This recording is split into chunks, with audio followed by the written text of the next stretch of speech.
Innal hamdalillah nahmaduhu wa nasta'inuhu wa nastaghfiruh wa na'udzu billahi min syururi anfusina wa sayyiati a'malina.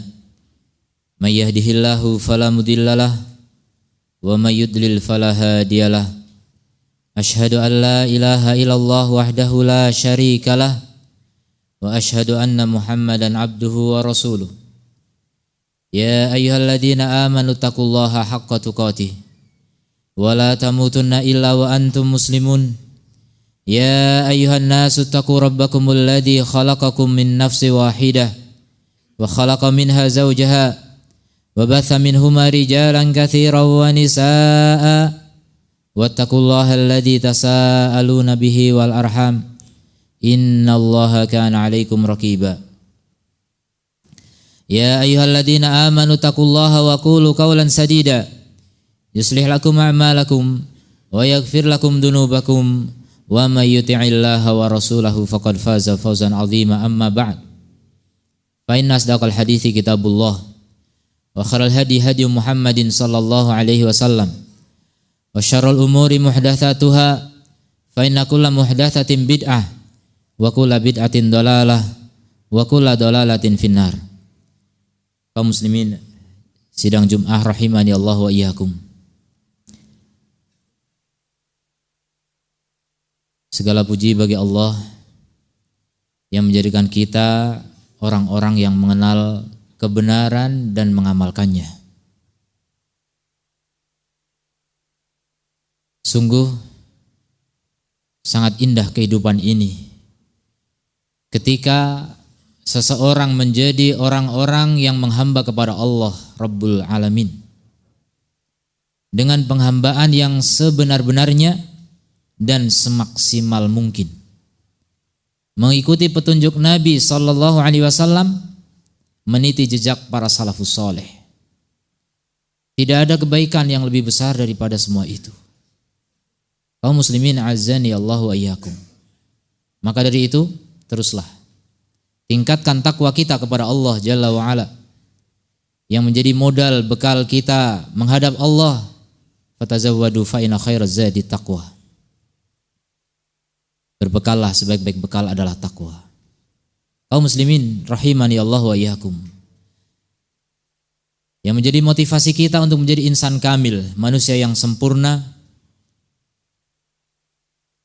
adalah banyak sekali ayat-ayat maupun hadis-hadis yang memberi dorongan, anjuran, janji-janji dan bahkan ancaman jika kita tidak melakukannya, agar kita menjadi insan yang sempurna.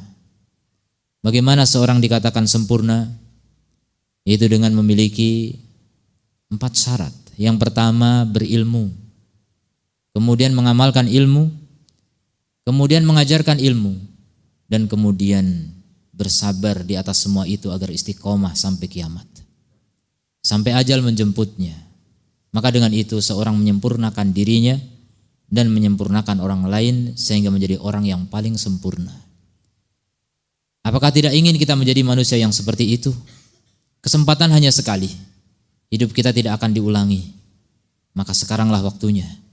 Jika kita ingin menjadi insan yang mulia, insan yang sempurna, walaupun tidak sempurna 100%, optimal setidaknya kita memaksimalkan potensi yang Allah berikan pada kita, nikmat yang Allah anugerahkan pada kita, kita syukuri dengan sebesar-besar syukur.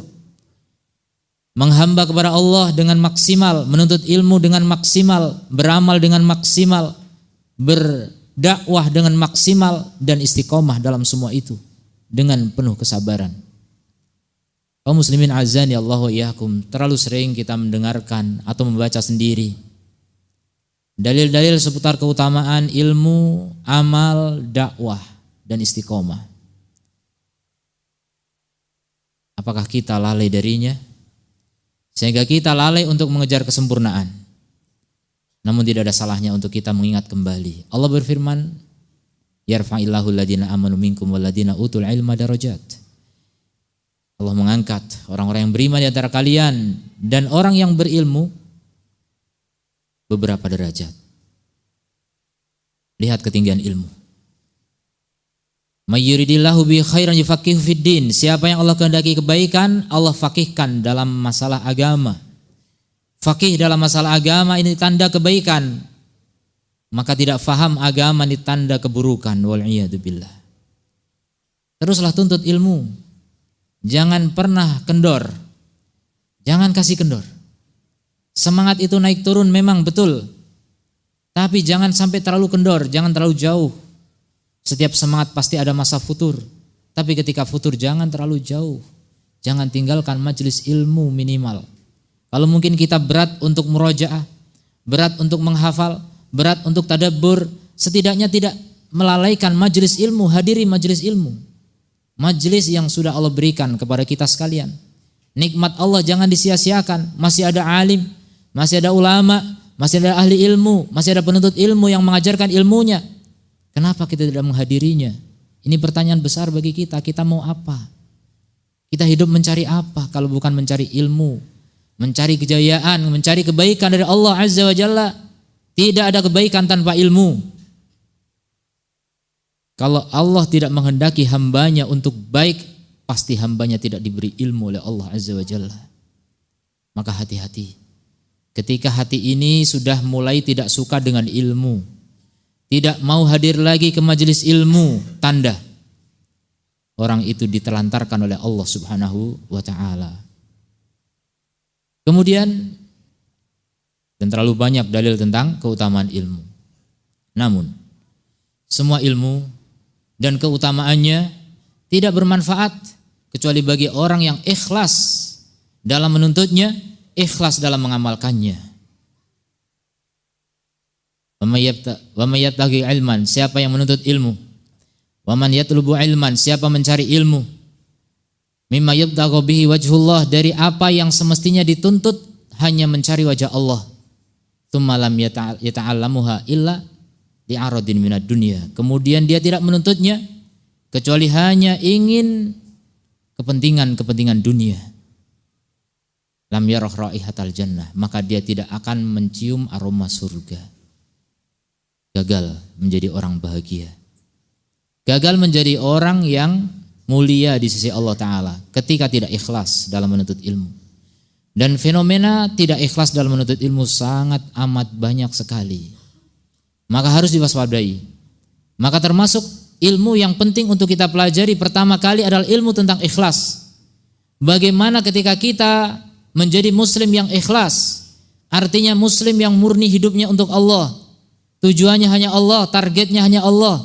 Ridha Allah, cinta Allah segala-galanya, melupakan dunia seisinya. Kalau orang menuntut ilmu tujuannya dunia, dia ingin penghargaan manusia, dia ingin kekayaan, dia ingin kedudukan, dia ingin jabatan, dia ingin dan lain sebagainya dari keinginan dunia, maka sejatinya dia tidak mendapatkan apapun dari keutamaan ilmu. Wal'iyadzubillah. Kaum muslimin yang dirahmati Allah, carilah ilmu yang bermanfaat. Makanya Nabi menganjurkan untuk berdoa, Allahumma inna nas'aluka ilman nafi'an. Ya Allah, sungguh kami meminta kepadamu, aku minta kepadamu ilmu yang bermanfaat. Ilmu yang bermanfaat adalah ilmu yang diamalkan. Tanda ilmu itu bermanfaat ketika diamalkan. Maka kalau orang tidak mengamalkan ilmunya, ilmunya menjadi petaka baginya. Dan orang yang mengamalkan ilmu akan menjadi kekasih Allah Subhanahu wa ta'ala, menjadi wali Allah Azza wa Jalla. Asy-Syafi'i rahimahullahu ta'ala menyatakan, illam yakun al-fuqaha'ul amiluna waliyullah aw awliya Allah. Kalau seandainya ahli ilmu yang mengamalkan ilmunya mereka bukan wali-wali Allah, famalillahi waliyun, maka Allah tidak punya wali. Jadi wali Allah itu siapa? Sering orang mengklaim ini wali Allah, ini kuburan wali, ini orang-orang yang mencintai wali dan lain sebagainya. Wali itu bukan klaim-klaim manusia, tapi wali Allah yang menentukan. Siapa wali menurut Allah? Mereka lah orang-orang yang mempelajari ilmu kemudian mengamalkannya. Mereka lah orang-orang yang beriman kemudian bertakwa. Mereka mengerti tentang apa yang Allah perintahkan dan Allah larang, kemudian menjalankannya, mengaplikasikannya dalam kehidupan. Itulah wali Allah. Kalau bukan seperti itu wali Allah, kata Asy-Syafi'i, maka Allah nggak punya wali. Jadi wali bukan sekedar nama, bukan sekedar gelar, bukan sekedar julukan dari manusia. Tapi wali adalah predikat di sisi Allah Subhanahu wa taala, dan itu diraih dengan ilmu dan amal. Kita semua bisa. Kita semua bisa menjadi wali Allah asal kita belajar ilmu yang benar yang diturunkan dari Nabi sallallahu alaihi wasallam, tidak bergeser dari apa tuntunan Nabi, tidak mengikuti kebid'ahan, firqah-firqah yang menyimpang, ajaran-ajaran yang sesat. Kita jauh dari itu. Kita fokus mengikuti Nabi sallallahu alaihi wasallam. Kita hanya mengambil ilmu yang murni dari para sahabat radhiyallahu anhum, dari para salafus saleh. Niscaya kita akan menjadi wali Allah kalau kita amalkan ilmu itu. Ketika ilmu menghasilkan keimanan, kemudian ketakwaan, maka itulah ilmu yang bermanfaat. Dan itulah yang akan menjadikan seorang menjadi kekasih Allah Azza wa Jalla. Maka jangan tertipu dengan manusia yang cerdas namun tidak mengamalkan ilmunya. Orang-orang yang hafalannya banyak tapi ibadahnya lamban. Dia tidak bisa menjadi teladan bagi orang lain. Bagaimana mendakwahkan ilmunya, mengajarkan ilmunya kepada orang lain sementara dirinya tidak mengambil manfaat dari ilmunya. Maka ini sangat berbahaya. Dan keutamaan berikutnya, ketika seorang bisa mengambil manfaat dari ilmunya, berikutnya jangan lupa untuk menebarkan ilmu kepada yang lainnya. Agar orang lain juga mencicipi manisnya ilmu. Agar masyarakat di sekitar kita semuanya merasakan betapa indahnya ilmu. Agar masyarakat menjadi masyarakat yang ahli ilmu dan amilun dan mengamalkan ilmunya. Dan itu masyarakat ideal. Itulah masyarakat yang dibentuk oleh Nabi sallallahu alaihi wasallam.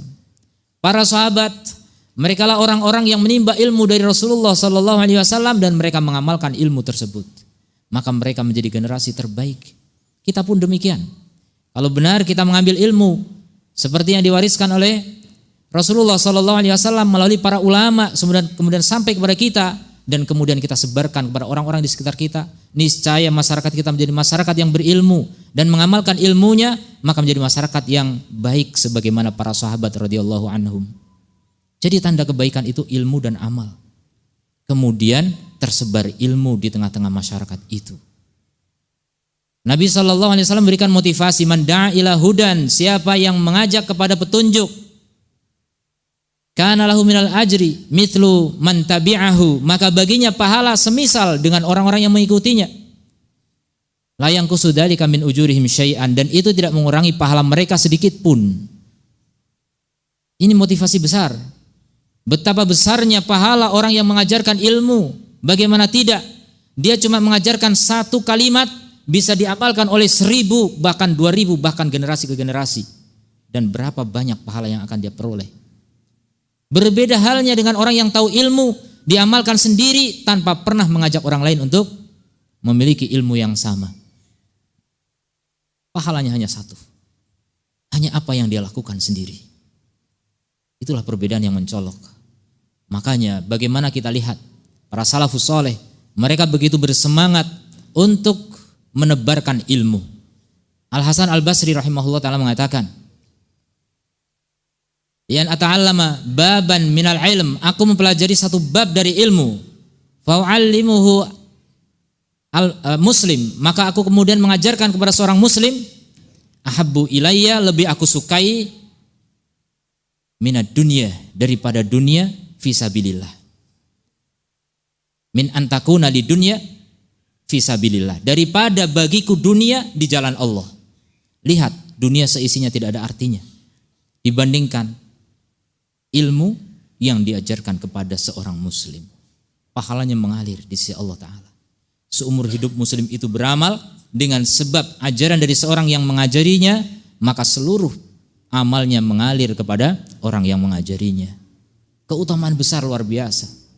Ibnu Hazm rahimahullah ta'ala juga mengatakan, munaya minad dunya ulumun abuthu fi kulli wadin wa hawadiri. Ambisiku dari dunia ini, impianku dari dunia ini adalah ilmu-ilmu yang aku sebarkan di setiap pelosok dan perkotaan.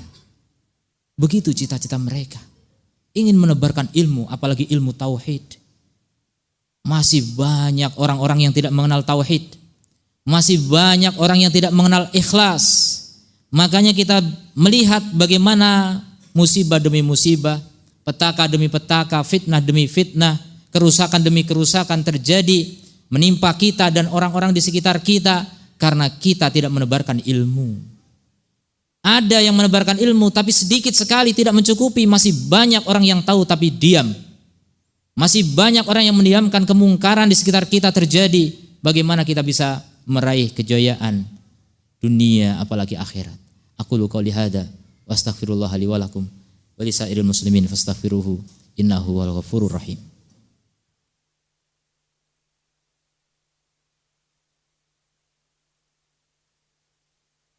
Alhamdulillahi wa kafa. Wassalamu ala ibadihi alladhina istafa. Wa ala alihi wa sahbihi wa man wafa amma ba'd. Kaum muslimin, azani Allah wa iyyakum. Ittaqullah haqqa tuqatih. Bertakwalah kepada Allah dengan sebenar-benar takwa. Faqad fazal muttaqun, sungguh orang yang bertakwa merekalah yang menang. Amalkan hadis Nabi SAW. Siapa yang mengajak kepada petunjuk, maka baginya pahalanya dan pahala orang yang mengikutinya tanpa mengurangi pahala mereka sedikit pun. As-Sa'di rahimahullah ta'ala menjelaskan, termasuk kategori mengajak kepada huda adalah mengajarkan satu bab dari ilmu, satu masalah dari ilmu. Halal, haram, mubah, sunnah, ajarkan. Satu bab ilmu diajarkan kepada orang, itu termasuk mengajak kepada petunjuk. Kemudian kedua, mengajak orang untuk mengamalkan ilmu. Kita tahu orang itu tahu bahwasanya sholat itu wajib, tapi masih banyak orang yang tidak sholat. Kita ajak orang untuk sholat. Ini juga mengajak kepada hudan. Kemudian ketiga, memberi teladan. Kita mengamalkan sunnah Rasul yang mungkin orang sudah tidak mengenal lagi. Mengamalkan sunnah Rasul banyak yang sudah ditinggalkan manusia. Kita contohkan pada manusia. Barangkali dengan sebab itu orang tergerak hatinya. Oh, ini ajaran Islam. Ini ternyata amalan orang-orang yang ngaji. Orang awam hanya melihat. Bisa jadi mereka akan mengikuti. Kalau yang diikuti kebenaran, maka akan menjadi kebenaran. Dan orang yang mengajarkan itu, memberi teladan itu, termasuk orang yang menyeru kepada hudan. Kemudian yang keempat adalah memberi contoh untuk merintis sesuatu. Orang yang merintis sesuatu kebaikan, misalnya orang yang memulai membangun pesantren, orang yang mulai membangun masjid, atau membangun apapun, menggerakkan masyarakat untuk melakukan proyek-proyek akhirat, banyak sekali. Maka perintis ini termasuk orang yang mengajak kepada hudan, dan dia akan memetik pahala semua orang yang mengikutinya tanpa mengurangi pahala mereka sedikit pun. Coba bayangkan berapa banyak kebaikan itu. Betapa banyak kebaikan itu. Allah Maha tahu, kita tidak tahu. Pasti Allah tidak akan menyia-nyiakan amal kebaikan seorang jika dia lakukan semuanya semata-mata karena mencari ridha Allah dan mengikuti teladan Rasulullah SAW. Maka jadilah orang-orang yang menjadi pemenang. Menjadi pemenang hakiki. Orang-orang yang paling mulia di sisi Allah dengan mengumpulkan 4 karakter tadi. Belajarlah semangat, beramallah semangat, berdakwahlah dengan semangat, dan istiqomahlah dengan penuh kesabaran. Niscaya Anda akan menjadi orang yang terbaik di muka bumi saat ini. Bahkan bisa dibandingkan dengan generasi yang sebelumnya jika Allah menghendaki. Allahumma sholli ala Muhammad wa ala ali Muhammad kama shallaita ala Ibrahim wa ala ali Ibrahim innaka Hamidum Majid. Allahumma ighfir lana dzunubana wa kaffir 'anna sayyi'atina wa tawaffana ma'al abrar. Allahumma ighfir lil muslimina wal muslimat wal mu'minina wal mu'minat al ahya'i minhum wal amwat innaka sami'un qaribun mujibu da'awat. Rabbana dhalamna anfusana wa illam taghfir lana wa tarhamna lanakunanna minal khasirin. Allahumma inna nas'aluka ilman nafi'ah wa rizqan tayyiban wa amalan mutaqabbala. Allahumma 'allimna ma yanfa'una wanfa'na bima 'allamtana wa zidna ilma innaka 'ala kulli syai'in qadir wa bil ijabati jadir. Rabbana atina fid dunya hasanah wa fil akhirati hasanah wa qina adzabannar. Wa sallallahu ala nabiyyina Muhammadin wa ala alihi wa sahbihi ajma'in. Wa akhiru da'wana alhamdulillahi rabbil alamin wa aqimissalah.